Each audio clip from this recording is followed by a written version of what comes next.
Assalamualaikum warahmatullahi wabarakatuh.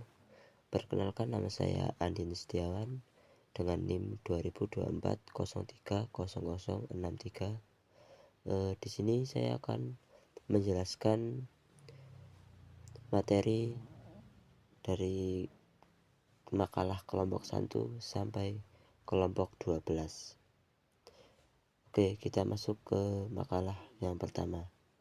Komponen, fungsi, peran, ciri-ciri, dan kegunaan media dan sumber belajar. Pengertian media pembelajaran. Kata media merupakan bentuk jamak dan medium. Stream mengemukakan bahwa media pembelajaran adalah teknologi pembawa pesan yang dapat dimanfaatkan untuk keperluan pembelajaran. Menurut Grudge dan Ellie pada 1971, media apabila dipahami secara garis besar adalah manusia, materi, atau kejadian yang mengembangkan kondisi siswa mampu memperoleh pengetahuan, keterampilan, dan sikap. Media pembelajaran adalah media yang membawa pesan atau informasi yang bertujuan instruksional atau mengandung maksud-maksud pengajaran.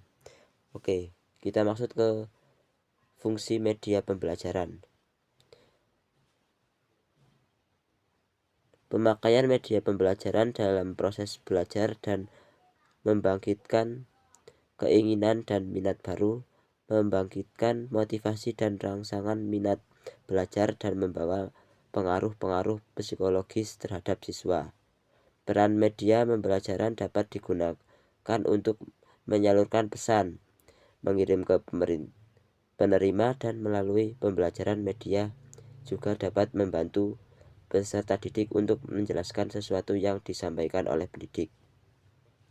Yang kedua, ada ciri-ciri khusus media pembelajaran.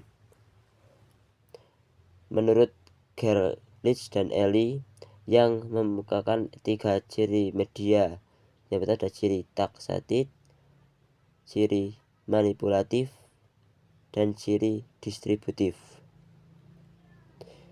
Kita masuk ketiga, kegunaan media pembelajaran. Pemanfaatan media pembelajaran dalam proses belajar mengajar ini banyak memberikan efek positif agar pembelajaran yang menggunakan media pembelajaran dapat berjalan dengan baik. B. Sumber pembelajaran. Pengertian sumber pembelajaran. Pada hakikatnya alam semesta ini merupakan sumber belajar bagi manusia sepanjang masa. Terdapat beberapa pengertian mengenai sumber belajar. Yang pertama ada Percival dan Ellie Jones 1988 memukakan sumber belajar adalah sekumpulan bahan atau situasi yang dicapai dengan sengaja dan dibuat agar memungkinkan siswa belajar. Yang kedua ada AICT 1986 memukakan bahwa semua sumber belajar yang dapat digunakan oleh pelajar baik secara terpisah maupun dalam bentuk gabungan untuk memberikan fasilitas belajar.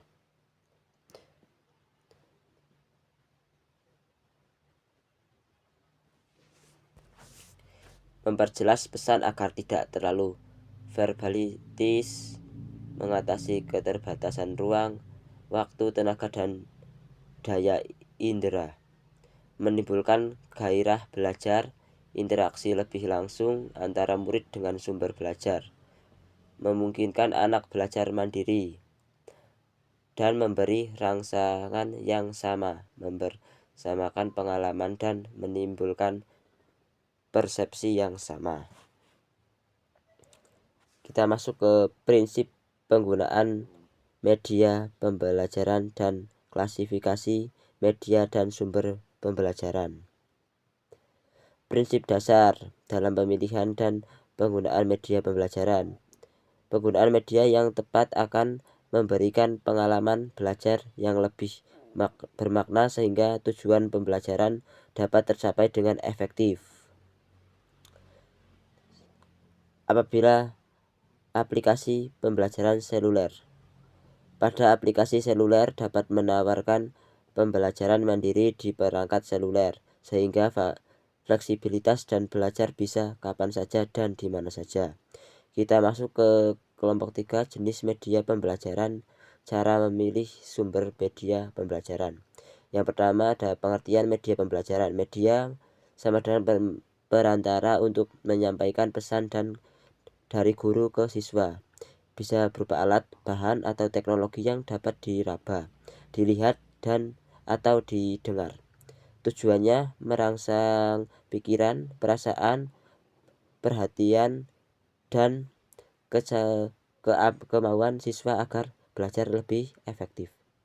Definisi menurut ahli Harjia Sudharma, alat perantara yang mengaruhi indera. Dijamarah dan Zain, benda atau perangkat yang membantu guru mengajar. Fungsi media pembelajaran. Yang pertama adalah menarik perhatian siswa, mempermudah pemahaman konsep, meningkatkan daya ingat, menyesuaikan gaya belajar, mempercepat proses belajar, meningkatkan partisipasi siswa. Tujuan media pembelajaran: meningkatkan keterlibatan siswa, mempermudah pemahaman konsep, meningkatkan retensi atau memori, mendukung pembelajaran kolaboratif. Manfaat media pembelajaran ada membuat pembelajaran menarik, memudahkan memahami konsep sulit, meningkatkan daya ingat, cocok untuk berbagai gaya belajar, dan lain sebagainya. Jenis media pembelajaran. Yang pertama ada media visual, itu seperti gambar, foto, grafik, diagram, peta, slide, dan buku. Yang kedua ada media audio, radio pendidikan, rekaman suara atau podcast. Media audiovisual, video pembelajaran, animasi, atau TV edukatif. Media digital atau teknologi, learning, aplikasi, VR, dan lain sebagainya. Yang terakhir ada media interaktif, game edukasi, simulasi digital, dan e-book interaktif. Cara memilih media pembelajaran. Tentukan tujuan pembelajaran, kenali karakteristik siswa, pertimbangkan aksesibilitas, susun konten terlebih dahulu, dan yang terakhir uji coba dan evaluasi media. Karakteristik media pembelajaran yang baik itu ya menarik, relevan, interaktif, dan mudah digunakan. Contohnya IPA, video animasi sistem pernafasan. Terus di bahasa Indonesia itu ada gambar, seri, dan rekaman suara. Di PAI ada PPT, video kisah Nabi, infografis, tajwid. Dan matematika, alat peraga, bangun ruang, aplikasi geometri. Yang IPS itu peta digital, global, interaktif. Next, kita masuk ke kelompok 4, hakikat dan sumber pembelajaran. Hakikat media berfungsi sebagai perantara yang membantu jelas pesan, menarik perhatian, dan membuat materi lebih mudah dipahami. Media memiliki 3 ciri. Yang pertama ada fiksatif, yang kedua ada manipulatif, yang ketiga ada distributif. Fungsi media untuk SD atau MI. Yang pertama ada atensi dan motivasi, warna, suara, dan gerak menarik fokus siswa. Yang kedua ada kompensatoris, membantu siswa yang kesulitan membaca atau memahami bahasa verbal. Yang ketiga ada kontraksi, mengubah konsep abstrak menjadi lebih nyata. Klasifikasi media pembelajaran berdasarkan indera dan teknologi, visual diam atau non-proyeksi, realisia model, gambar, poster, media proyeksi, slide atau LCD. Prinsip pengembangan media. Antalze, Lenars, pahami karakteristik siswa. Yang kedua ada state objectives, tentukan tujuan yang jelas. Yang ketiga ada sledge methods, media material, pilih media yang sesuai. Yang keempat ada utilis media, gunakan media dengan persiapan matang. Kelima ada require learner participation, libatkan siswa aktif. Yang keenam ada evaluate dan evaluasi dan perbaiki media. Kelompok 5 media, model-model media dan sumber belajar anak di SD atau MI. Model-model media pembelajaran: media visual, media audio visual, media realita, dan media digital dan interaktif. Sumber pembelajaran: menurut Heinich, sumber pembelajaran dapat dibedakan menjadi beberapa kategori, yaitu sumber belajar manusia, guru, teman, sebaya, narasumber, atau tokoh masyarakat. Sumber belajar cetak atau print materials, buku pelajaran, majalah anak, lembar kerja siswa, dan ensiklopedia. Yang ketiga, sumber belajar lingkungan. Alam sekitar seperti kebun, sekolah, pasar, atau museum bisa dijadikan sumber belajar nyata. Yang keempat ada sumber belajar digital, internet, video pembelajaran, dan platform digital seperti Google Classroom, YouTube, dan lain sebagainya. Pengertian media sumber pembelajaran. Menurut Arsyad, media pembelajaran adalah segala sesuatu yang dapat digunakan untuk menyalurkan pesan dari pengirim ke penerima sehingga dapat merangsang pikiran, perasaan, perhatian, dan minat peserta didik dalam proses pembelajaran.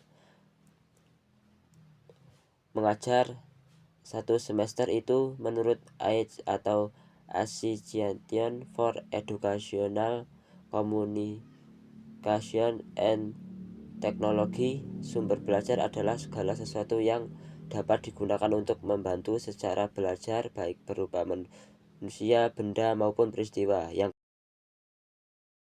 kita masuk ke kelompok 6, pengembangan media dan sumber belajar. Mengembangkan media dan sumber belajar sederhana.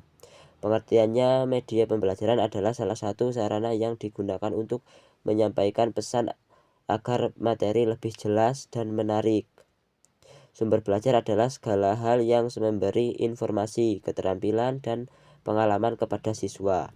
Media dan sumber belajar sederhana adalah alat mudah dibuat dan berasal dari lingkungan sekitar seperti kartu bergambar, benda alam, ataupun permainan tradisional.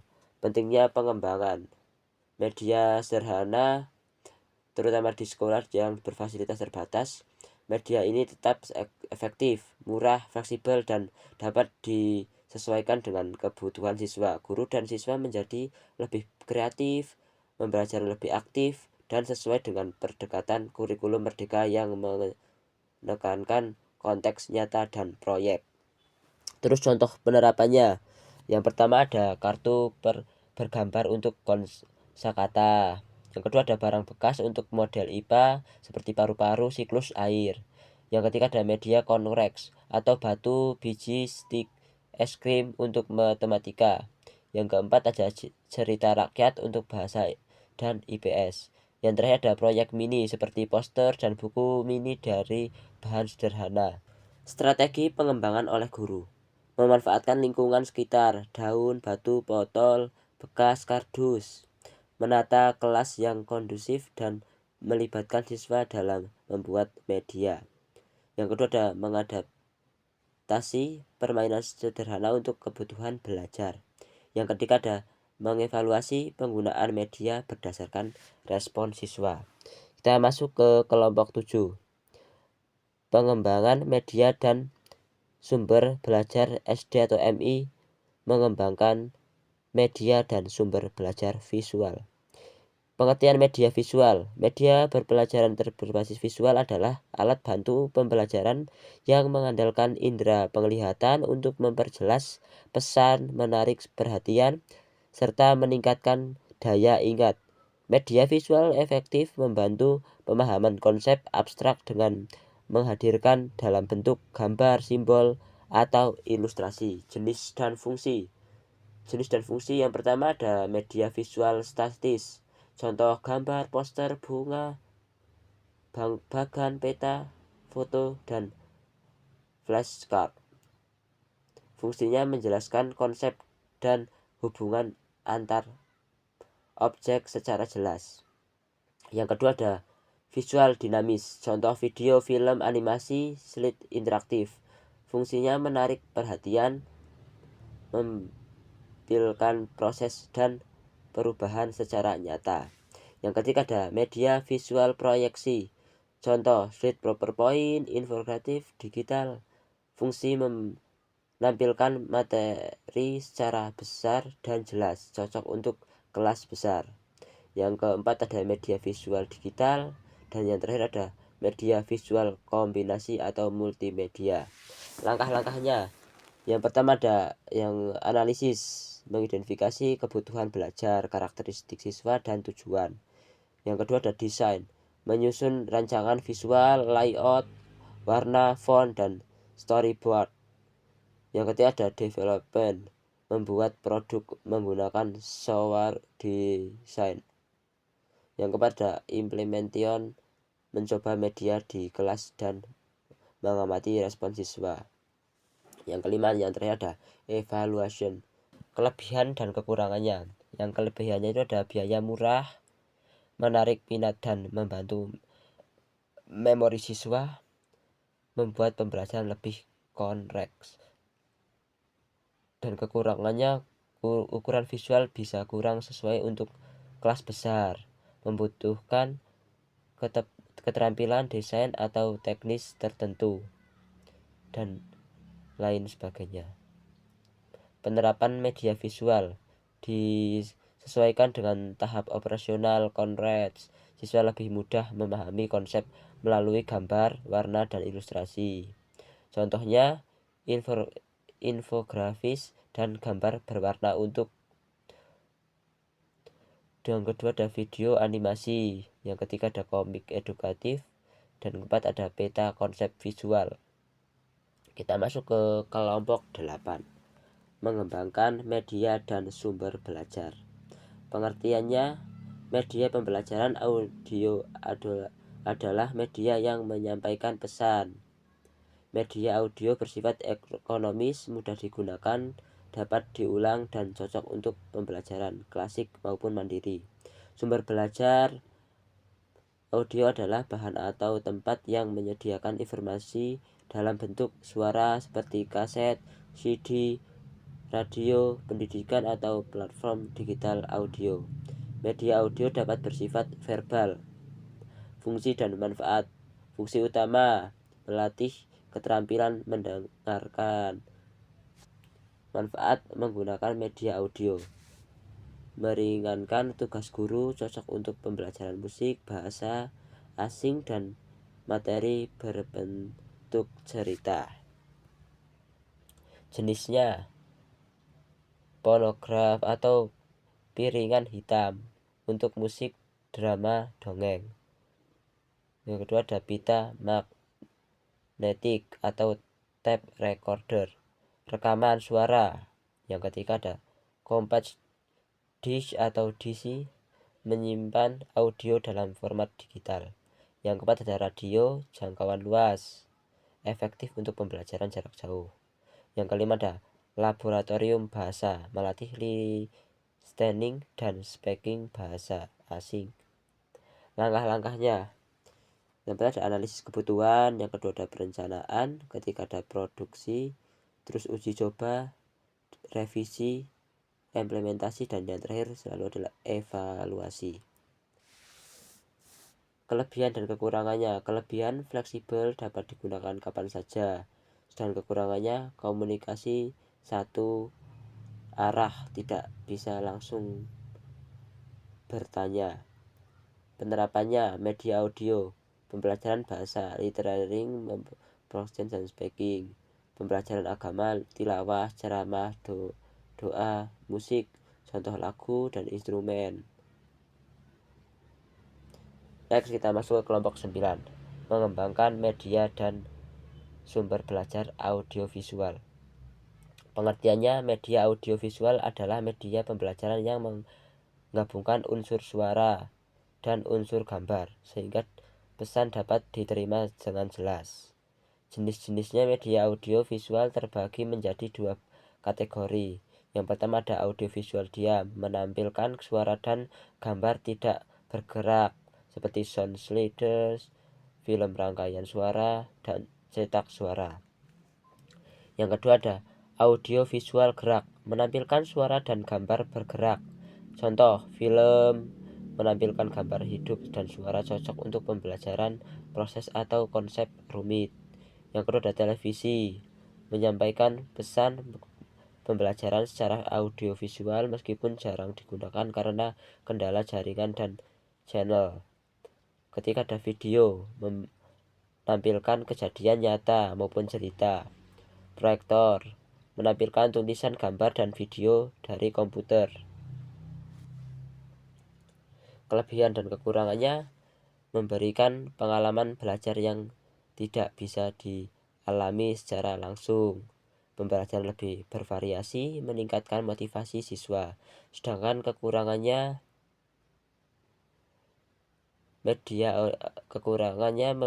memerlukan biaya relatif mahal, bergantung pada listrik, komunikasi cenderung searah, sulit memberikan umpan balik langsung seperti tanya jawab misalnya. Langkah-langkahnya, persiapan menyusun RPP, pembelajaran tunjuk penggunaan media, menyiapkan dan mengatur peralatan.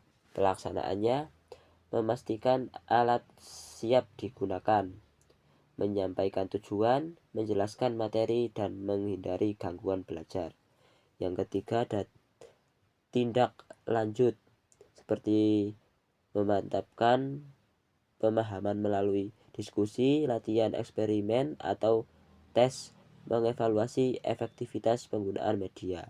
Yang terakhir ada cara mengoperasikan, hubungkan kabel power, buka lensa, tekan tombol power, nyalakan, pilih sumber input.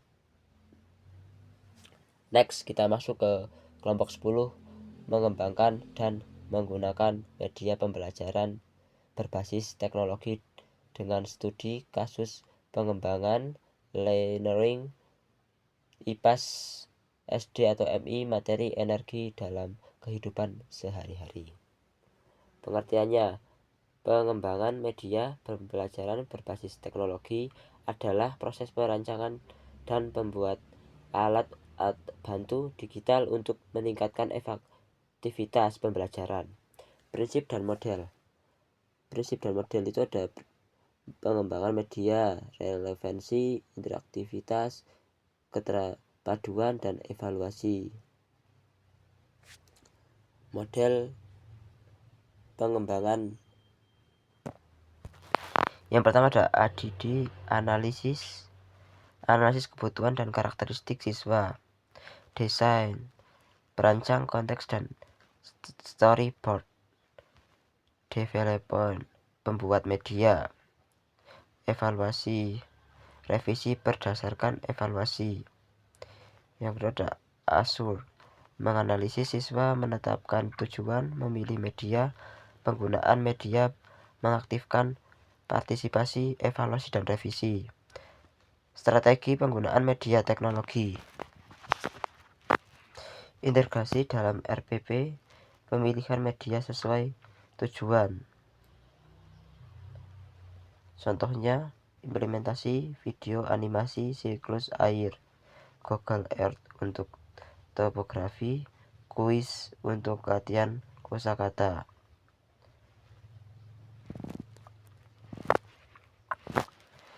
Desain dan implementasi learning.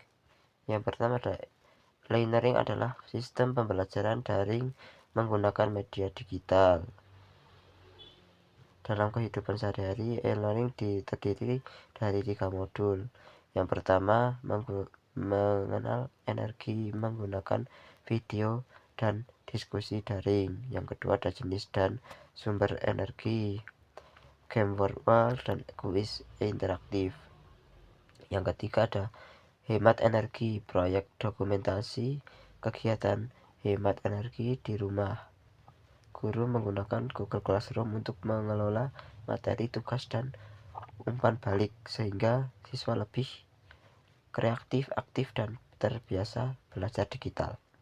Manfaat dan tantangan. Manfaatnya meningkatkan keterlibatan siswa, memperdalam pemahaman konsep, memberi pengalaman belajar, dan mendukung pembelajaran jarak jauh. Tantangannya terbatas dari fasilitas dan internet, kesiapan guru dalam mengelola media digital.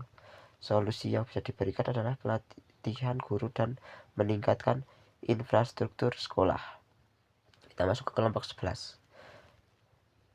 Mengembangkan media dan sumber belajar berbasis komputer dan interaktif video. Pengertiannya, media berbasis komputer adalah alat pembelajaran yang menggunakan komputer untuk menyajikan materi dan memungkinkan interaksi. Karakteristiknya menggabungkan multimedia, interaktif, mendukung belajar fleksibel.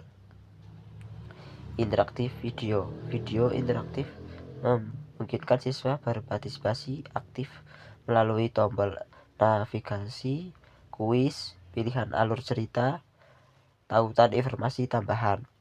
Langkah-langkahnya, analisis kebutuhan, terus yang kedua ada perancangan, produksi, uji coba, evaluasi, dan implementasi. Manfaat yang bisa diberikan meningkatkan motivasi dan minat belajar, memudahkan pemahaman, mendukung belajar mandiri, meningkatkan interaktif, memudahkan evaluasi otomatis, mengembangkan keterampilan. Tantangannya keterbatasan saran, guru kurang kompetitif dalam teknologi, waktu dan biaya membuatan perbedaan kemampuan teknologi, masalah teknis, kurangnya dukungan lingkungan sekolah. Kita masuk ke kelompok yang terakhir, mengembangkan media dan sumber belajar berbasis web dan ICT. Definisi media dan sumber belajar berbasis web dan ICT. Media berbasis web dan ICT adalah alat dan bahan pembelajaran yang memanfaatkan teknologi informasi dan internet, mencakup komputer, smartphone, aplikasi, website, learning, video, kuis, interaktif, simulasi, dan lain sebagainya.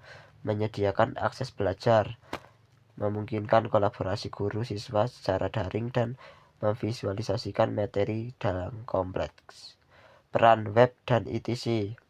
Video interaktif memungkinkan siswa berpartisipasi aktif melalui tombol navigasi, kuis, pertanyaan, pilihan alur, atau tautan informasi. Kelebihan dan kekurangannya. Kelebihan yang pertama ada akses luas, interaktif, dan meningkatkan motivasi, memudahkan guru membuat dan mengelola materi, melatih literasi digital siswa.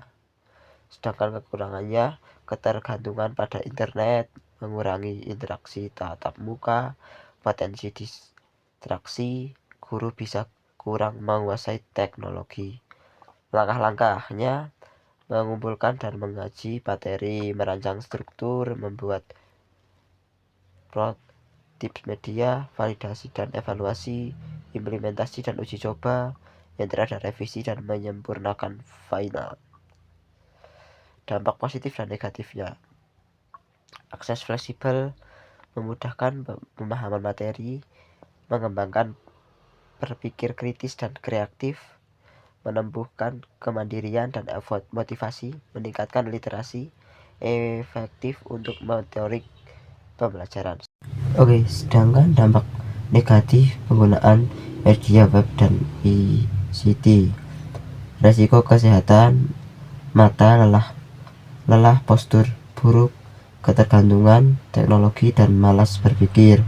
Resiko salah informasi, berkurangnya interaksi sosial, ancaman keamanan digital, dan cyberbullying.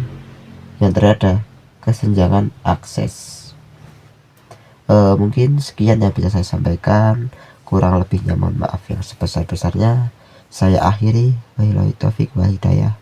Wassalamualaikum warahmatullahi wabarakatuh.